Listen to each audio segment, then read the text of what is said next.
Last week we did an example involving cause and effect, and what we showed is that if you can have a situation where something is traveling faster than the speed of light, a material object like a spaceship, or it actually generalizes to any message, any information type message where you can get from one point to another point, that you run into problems with cause and effect. There are contradictions involved. So let's just review what that situation was, and then we're also going to apply our space-time diagrams to the situation and visualize it in another way to get a better idea perhaps of what was going on.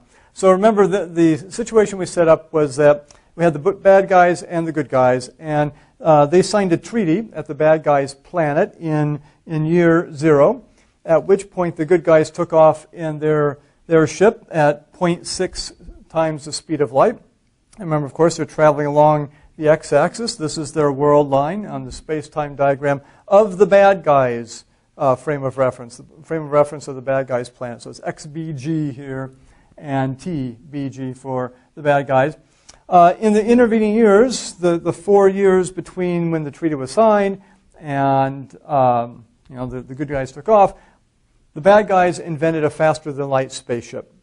And so in year 4, by which time they perfected it, they set off in their faster-than-light spaceship, which could go a speed 3 times the speed of light, and caught up to the good guys at time t equals 5 years, at which time the good guys had traveled 3 light years away. Remember, they were traveling at 0.6 c.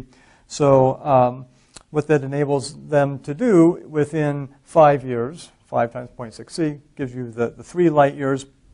Bad guys could travel 3 times the speed of light, and therefore it only took them 1 year between 4 and 5 to get to that point. So they met actually, remember if you're visualizing this along the x-axis, this is not the actual intersection point on the x-axis where it actually occurred. That would be right here. In other words, the good guys are traveling along the x-axis. This is a space-time diagram showing their progress through time as well, and the bad guys catch up to them and pull off their sneak attack at that point. And we analyzed it from the bad guy frame. The launch occurred at 4 years, and the attack was at 5 years.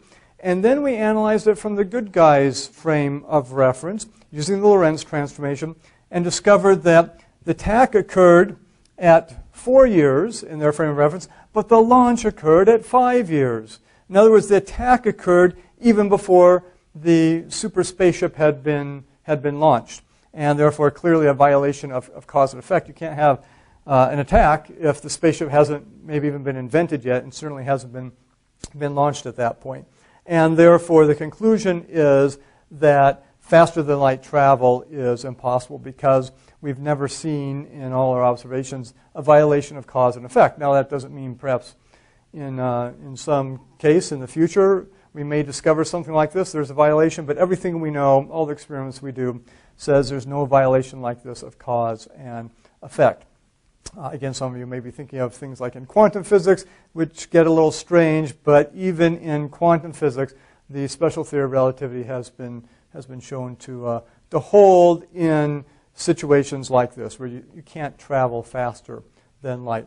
So here's a redrawn diagram. Same diagram, except what we've done here is drawn our combined diagram. So again, we have the axes for the bad guy's frame of reference, and then we've put in the good guy axes, the x-axis and the time axis for the good guys. And we've also drawn in the lines of simultaneity. And I've tried as much as possible to make this to scale. Didn't quite get it all right there. But the key thing here is that, of course, you got your 2 axes as we've shown here. The speed of light in these units with, again, it's years, light years and years. Speed of light would be a 45-degree line there. And so what do we see from this? Well, remember the lines of simultaneity in any frame of reference are going to be parallel to the x-axis. The x-axis defines everything that occurs at a certain time, or any given horizontal line on the bad guy diagram, any given horizontal line defines a line of simultaneity. Everything that's going on, say at t equals 4, is on this line. When we have the skewed axes, everything that's going on at a given time is a line parallel to the x-axis. And so I've drawn in a number of these lines here, so they're just all parallel to the x-axis. And if we analyze this, okay, so just to be clear here, it means the x-axis is when the xgg axis is all events when tgg equals 0. In the good guys frame, that happens at t equals 0.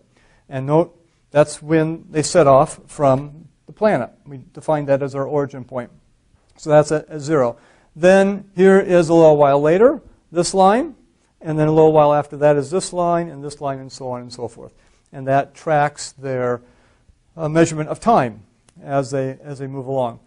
So what happens here then? Well, we get up to where the sneak attack occurs, and note that that's, if we're just counting lines here, it's not quite accurate. We've got 1, 2, 3, 4, about 4.5 lines of simultaneity.